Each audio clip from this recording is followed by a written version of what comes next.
I'm Jolene Wynn, and this is the Porn Addict's Wife podcast, episode number 141, Thoughts About Sexuality. Your life does not have to revolve around your husband's pornography addiction. You are not defined by his choices or by what he sees on a screen. You are not just the porn addict's wife. You are so much more. In this podcast, I'm going to teach you how to go from handling it to healed. Because I've been where you are, and you don't have to stay there. My name is Jolene Wynn. I'm a member of the LDS faith, a certified life coach, and a wife of a former porn addict. And this is a podcast for the porn addict's wife. Hello, my ladies. How are you? I am exhausted and invigorated and so happy to be talking to you guys today. I feel like I haven't talked to you forever because I've been out of the country for the last 11 days, and I had to record a couple podcast episodes early, and so I feel like I haven't gotten to talk to you in real time. How are you guys? I have missed you, and I am going to share with you guys several things that happened, but first let me just tell you a little bit about my trip because it was so fun. For those of you guys that follow me on Instagram, you saw some of the stuff that I was able to post when I had the internet, which was not very often, but it was great. I actually loved not having the internet, not having connected, and I just disconnected as much as possible to be there with my kids. My parents took my kids and my husband and I to St. Kitts and Nevis. These are two tiny little islands, and it was so beautiful and so nice to just get away. And so, especially because my husband and I are moving this weekend, and we sold our business and we sold our house, and we're closing on our new house, and we've been trying to schedule this since my husband was in dental school. My parents have been wanting to take us on a trip, and we finally did it. And it was just a perfect time to get away. And we just stayed at a Marriott hotel in St. Kitts for a few days. We went to church on this tiny little island. It was so fun. I have never met friendlier people in my entire life. Everyone says good morning. Everyone introduces themselves to you. Everyone on this island was so friendly and so nice. And they were all so grateful to have visitors and guests. And it was so fascinating because this is one of those little islands, you guys, where their whole industry, like their whole economic success is built on tourism. And so ever since COVID, right, they were closed for a really long time. It was really hard. Talking to these people was so fascinating. Several of them had to go live in the United States. Several of them had to move because they couldn't live. There was no money. Anyway, it was just so interesting. So they were so grateful to have people there and to have people coming and being on the island, and they could have a job. And so we spent a couple of days on St. Kitts, and then you just take like a little water taxi 5 minutes over to Nevis. And that was beautiful too. We stayed at this really nice beach resort, and we stayed there for a week with my parents, and it was just so fun to spend all this time with my kids and my parents and my husband, and it was wonderful. And the whole time, you guys, I did something so dumb, which was that I just stressed myself out. I talked a little bit about this on Instagram, but here's what I did. Over the last 10 days, the whole time I was on vacation, I was thinking about this masterclass that I had originally planned for y'all, which was on resolutions. And I just could not figure out what was going on. I was just kind of stressing in my mind, and I was just trying to talk myself through it. No, it's okay. It's all right that I'm moving that week. I'll have plenty of time. And I thought it was all about the move. I thought I was stressed about it and anxious about it because I was moving and because I wasn't going to have time. And I said, no, I'll make time. It'll be a nice break every day. And I was trying to talk myself out of how I was feeling. Have you guys ever done this? I talk to my clients about this all the time. You guys, I'm human. I do it too. I was trying to convince myself out of how I felt. And how I felt when I finally allowed myself to feel it was annoyed. Not at you guys. I was not annoyed at you guys. I was annoyed with myself, and it took me a very long time to realize it. And when I finally recognized and allowed myself to accept that I was annoyed, I said, okay, why am I annoyed? Why am I stressing out about this? And I recognized it was because I was repeating something I'd already done, which was I was hustling. Okay. Now, sometimes, ladies, I have a human brain, and my human brain likes to create problems. which is what our brain likes to do. Our brain is a problem-solving machine, and so it will always come up with a problem in order to solve it. And my brain has been thinking that my business should be growing more. I should have more clients. I should be reaching more women than I currently am. Right? My brain thinks this is a problem. Okay. And so it was like, great, this is a problem. I have a solution. Here's the solution. The solution is that I'm going to do Coach Week every single month for a whole year and see what happens. Right. And I'm going to do it. And I love doing Coach Week. It's one of my favorite things to do. And I love giving you guys the opportunity to see what coaching is like and to experience it and to come and to get coached. And so I was like, great, that sounds awesome. Maybe I can teach a little bit too, because I love teaching as well. And I was like, great. Okay, so I'll just come up with a different topic every single month. And some months I'll just do Coach Week where I don't have a specific topic, but sometimes I'll do a master class and we'll do that. And so I was like, okay, great. What do I want to do in January? I was like, okay, well, January is typically about New Year's resolutions and goals and starting over. And so let's do it on that. Okay, do you guys see the problem with my thought process here? Is that none of that had anything to do with you. All of it had stuff to do with me. Right? And the problem was that was why I was feeling annoyed, is because my job is not about me. Ladies, my job is about you and what you need. So when I finally realized that, and here was the biggest thing, was that I've done this before. I did this last year. For those of you guys who have been around for a hot minute, you guys might have recognized this. Last year, I did the same exact thing. This was why I was annoyed at myself subconsciously.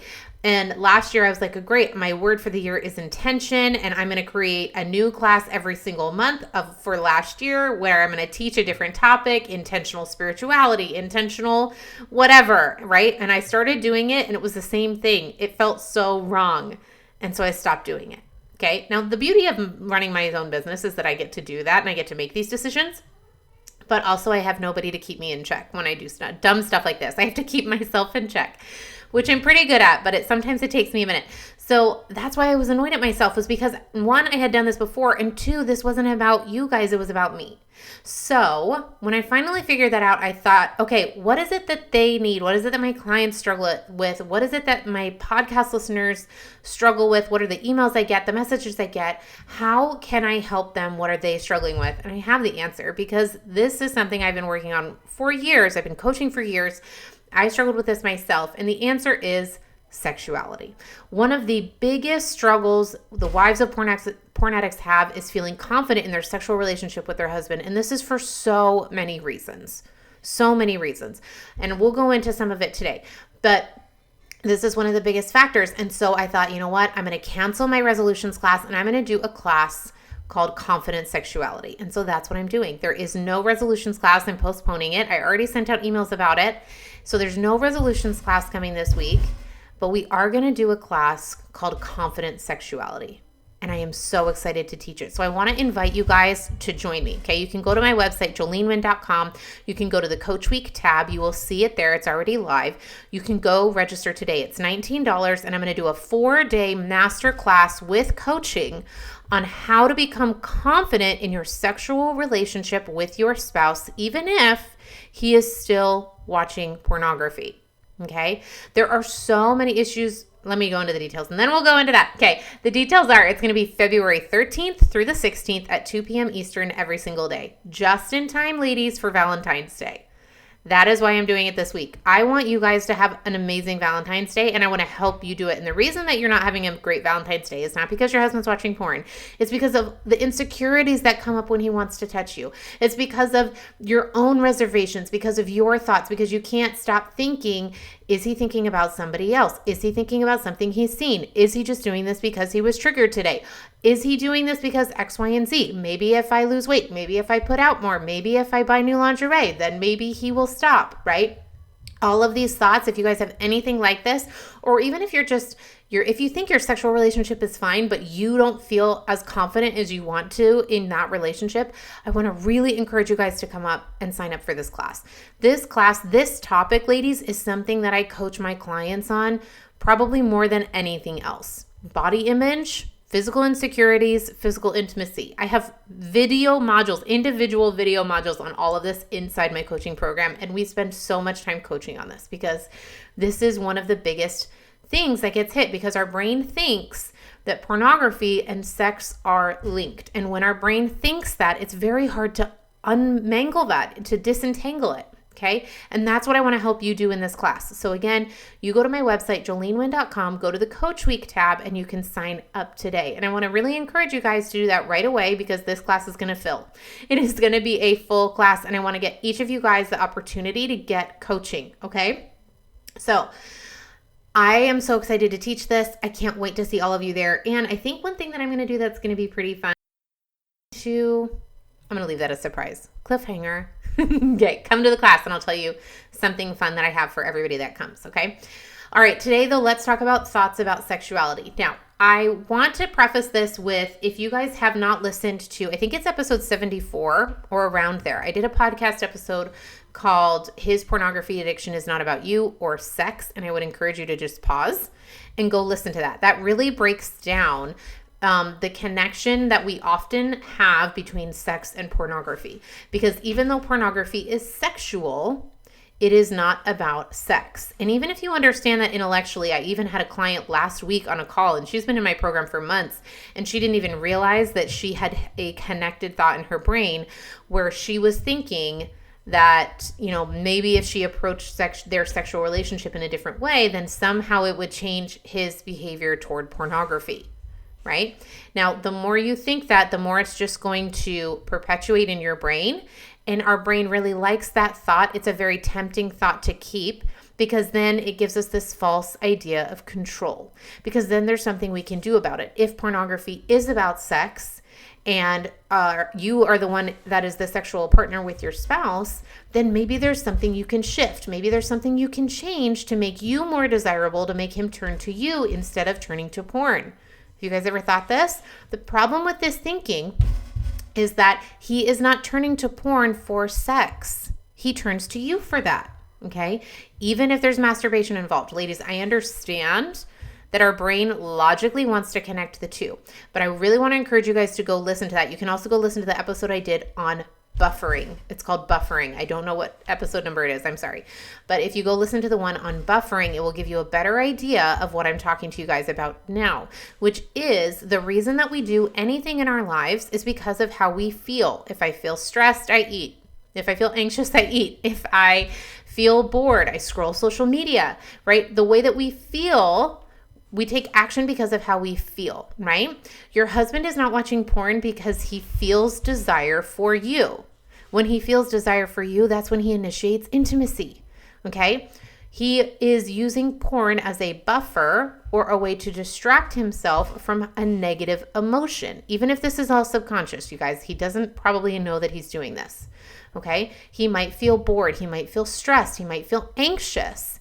Okay, and when he feels that, he doesn't want to feel that, and so he distracts himself with a buffer. His buffer of choice happens to be pornography, okay? It could be anything. It could be overworking. It could be over drinking. Anything that you do more than normal. Could be over Facebooking, okay? Over online shopping, gambling, right? Any of these are a buffer to distract ourselves from how we're feeling. Your husband simply has chosen pornography for a number of reasons, right? Maybe he was exposed to it at an early age. It has a nice, chemical uplift at the end.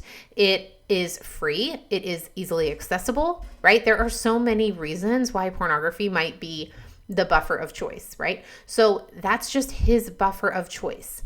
Every time he goes to pornography, it's not about giving into a feeling. It's about distracting himself from a feeling. On the flip side, sexual connection with you isn't about avoiding a feeling. Sexual connection with you is about giving into a feeling. It's about allowing desire.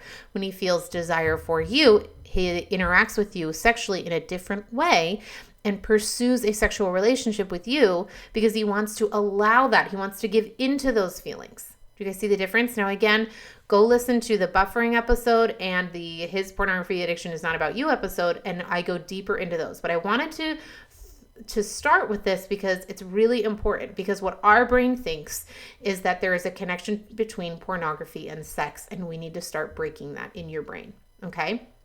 So the number one thing that I tell my clients is when that happens, when your brain throws out there, yeah, but maybe he's just doing this because he was triggered, or his pornography is about sex, and here's all the proof that I have, then I want you to just throw this at your brain and say, what if that's not true?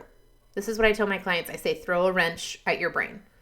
What if that's not true? What if it's not true that he's doing this for that reason? What if it's not true that his pornography addiction is about sex? What if it's not true that his pornography addiction has anything to do with how much I weigh or what I look like or how frequently we sleep together or whatever it is that your brain is connected?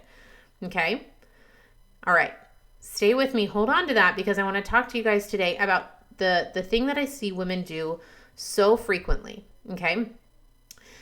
The thoughts that we have about sex and sexuality and how we're supposed to be sexual, and the thoughts that we have about our sexual relationship influence our sexual relationship with our husband more than anything else. I have seen this over and over and over again. And these are the kind of thoughts that I want you guys to think about today. And I really want to encourage you to come to this class, and I'll help you work through them, okay? And I'm going to throw some questions out there for you, and I want you to consider them, okay? How much should you have sex? How much do you think you're supposed to have sex? How frequently? Who's supposed to initiate it, and why? Are you supposed to like it? Did you grow up thinking that sex was okay? Do you feel comfortable during sex? Why or why not? Do you have physical insecurities that you think of? Is it hard for you to enjoy sex because of the physical insecurities that come up, because of the thoughts that you have that come up, because of your distraction when you're in that moment? What are your thoughts about him? How much should he want to have sex? Is he the one that's supposed to initiate? Is he supposed to like it? How do you know if he likes it? How do you know if you like it? Okay, all of these questions are so fascinating because we all have subconscious thoughts and beliefs about sex, about how much we're supposed to enjoy it, how often it's supposed to be, who's supposed to initiate, and all of this is going on underneath the surface, but it comes up in our subconscious thoughts and produces emotion that we often experience when we are in the moment physically with our husband, right? Trying to have a sexual experience, and all of these subconscious thoughts are creating emotions that we don't even understand. So what we tend to do is then we tend to want to avoid it, right? If we have a lot of negative emotion that comes up and we don't understand why it's coming up, then we just want to avoid it. Then we just want to pretend like we're sleeping, right? Because we don't want to deal with it. It's just like, oh my gosh, I can't tonight. I don't know. I feel really uncomfortable. I'm a little unsure, and I'll just pretend to be asleep, and then I don't have to deal with it, right? Only what does that do? Now, then it creates a tension because you've just kind of basically lied to him, right? And he wants to initiate sex with you, and he wants to be with you, and you don't really want to be with him, but you don't want him to know that because you don't even know why it is happening in the first place. So now you're just going to pretend like you're asleep. You're going to avoid it. And yet tomorrow, you're going to feel awkward. You're going to feel guilty, right? And then it produces kind of a tension, and you don't get the sexual relationship that you want with your spouse because then this just perpetuates, right? And then you give in next time because last time you slept or pretended to be asleep, and so now you feel guilty. So now you say yes, which again is not the way you want to enter a sexual relationship, right? That's not the sexual relationship you want to have with your spouse. So I know that these questions might seem inane, they might seem insignificant, but they're super significant, okay? I have so many clients who come to me with, if they grew up in a conservative or not even conservative, but they grew up with a certain group of thoughts about sexuality, then it can perpetuate or create a new set of thoughts into adulthood. Let me tell you my example. I have a client, and this has happened many times. I've had many clients who grow up being taught that they should save sex for marriage. And so they take that to mean, whether they had someone tell them this or this is the way they interpret it when they were growing up, but they take it to mean that sex is bad, okay? And that it shouldn't happen, and that it's not supposed to happen unless you're married. So your brain subconsciously thinks, okay, this isn't supposed to happen, not supposed to happen, I need to shove these down.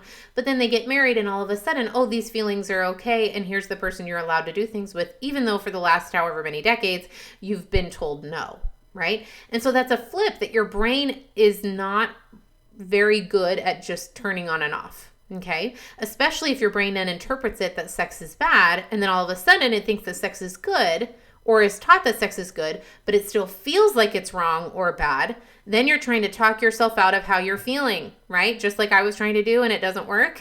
Okay. Then you're trying to talk yourself in the moment with your spouse. No, it's okay. I don't have to feel bad. I don't have to feel guilty. This is okay. I'm supposed to like this. But talking yourself out of your feelings never works. And this is why all of that negative emotion, if you don't know what to do with it, if you don't know how to handle it, this is why we will then try to avoid it by pretending to be asleep. And so the cycle goes, right? Okay. So it's really important to ask yourself these kinds of questions. What do I think about sex? Do I think that it's wrong? Do I think that it's right?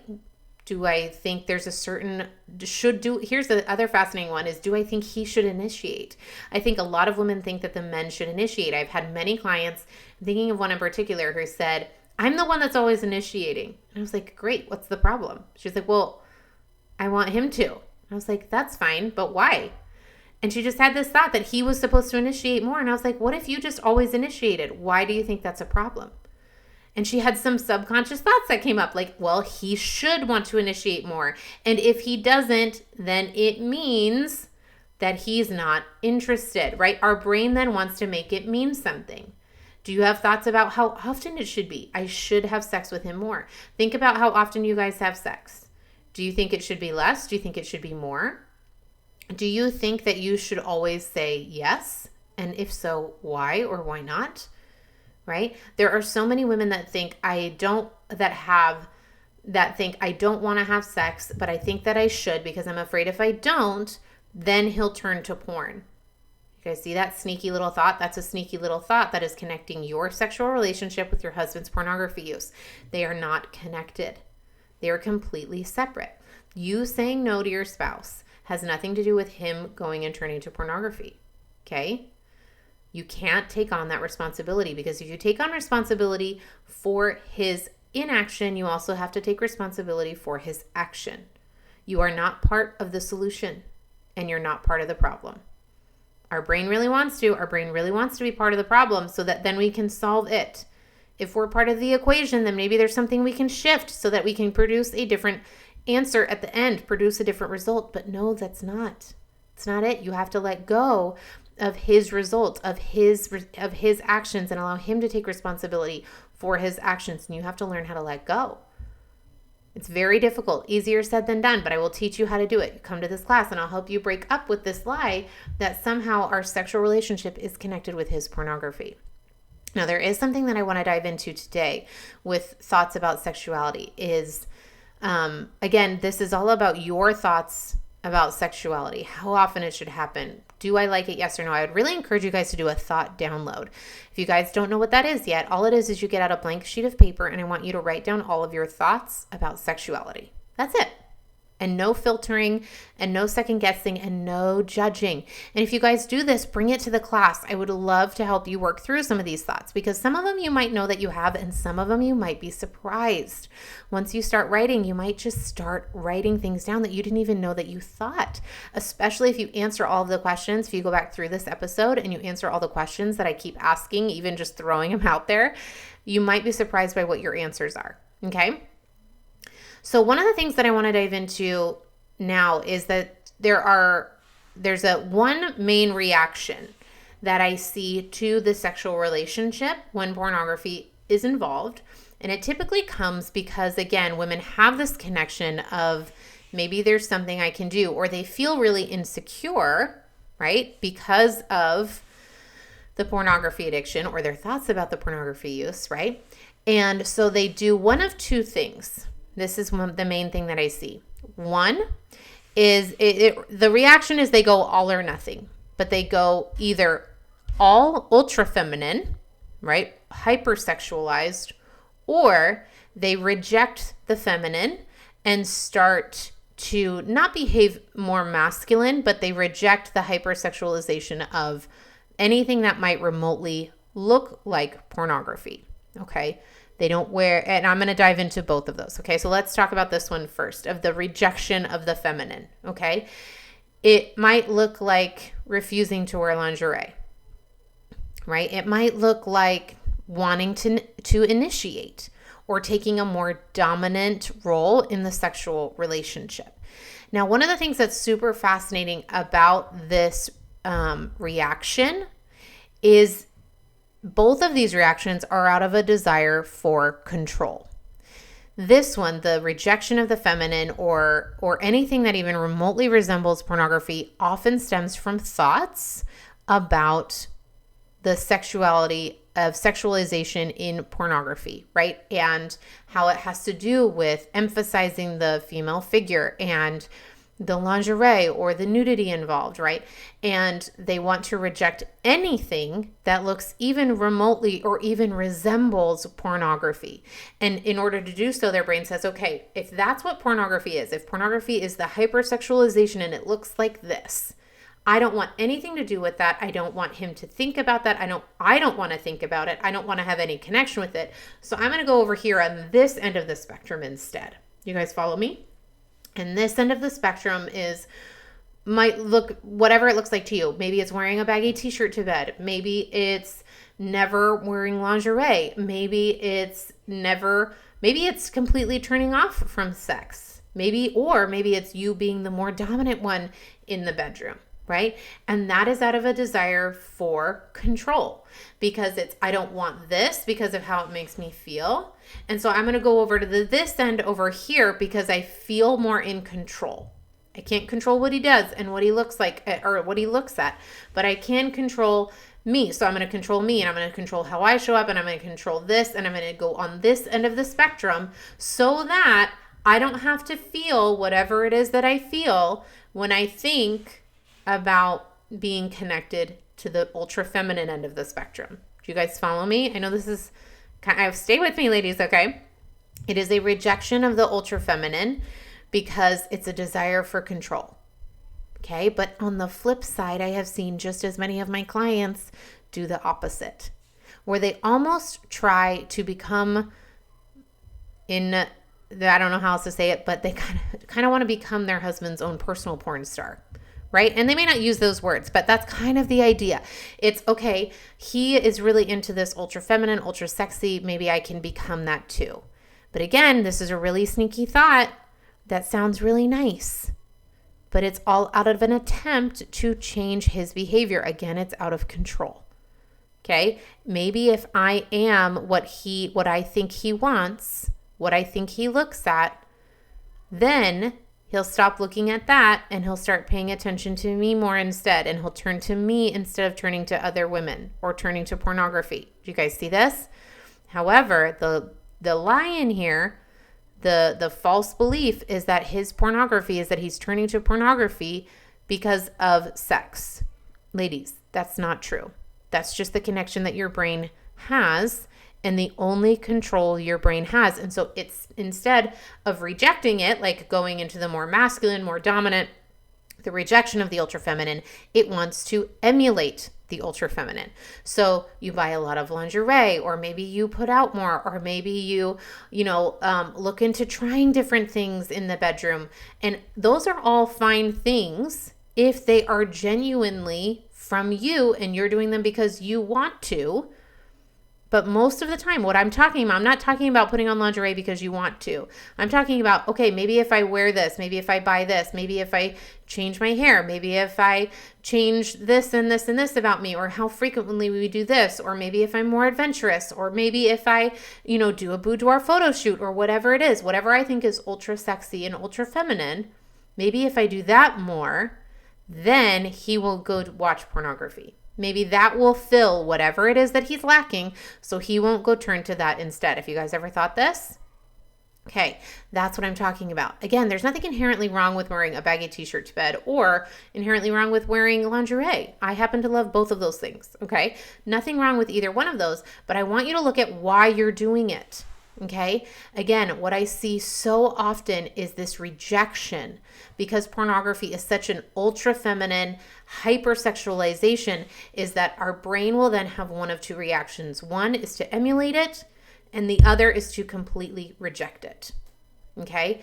One, we want to become the ultra feminine version, or two, we want to completely reject it and go in the opposite. And both are out of a desire for control. And a lot of times, ladies, this is happening subconsciously. These thoughts about sexuality, these thoughts about how sexual we should be and our sexual being and how and what our husband's sexuality is and how sexual he is and his expression of it. All of that, right? All of those subconscious thoughts and beliefs, they come out in our sexual relationship and they are affecting your sexual relationship.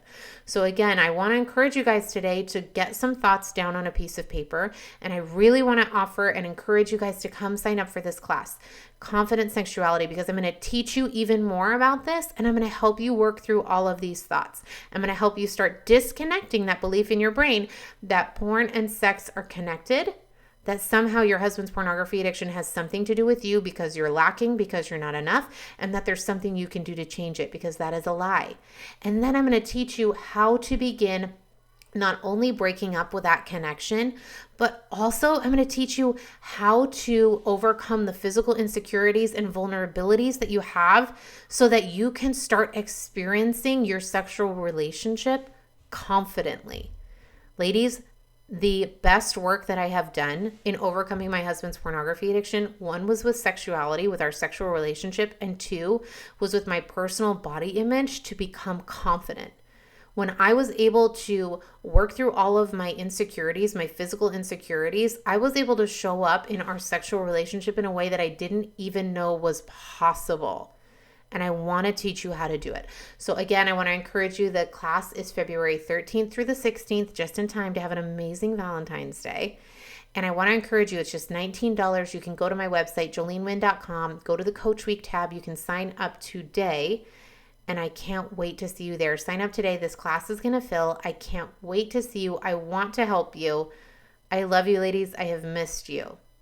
Thank you so much for being here. I love you, and I'll talk to you guys next week on a brand new episode. So take care. All right, ladies, if you are loving what you are learning on the podcast, I want to invite you to come join my coaching program.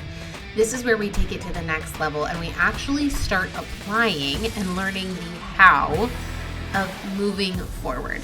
This podcast has taught you the what, and the coaching program is where you're going to learn the how.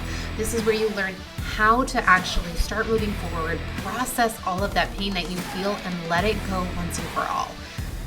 If you are ready to finally move forward and stop living a life that revolves around your husband's pornography addiction, then I want to invite you to come join me today. Just head to my website, jolenewind.com, and sign up today. I can't wait to see you there.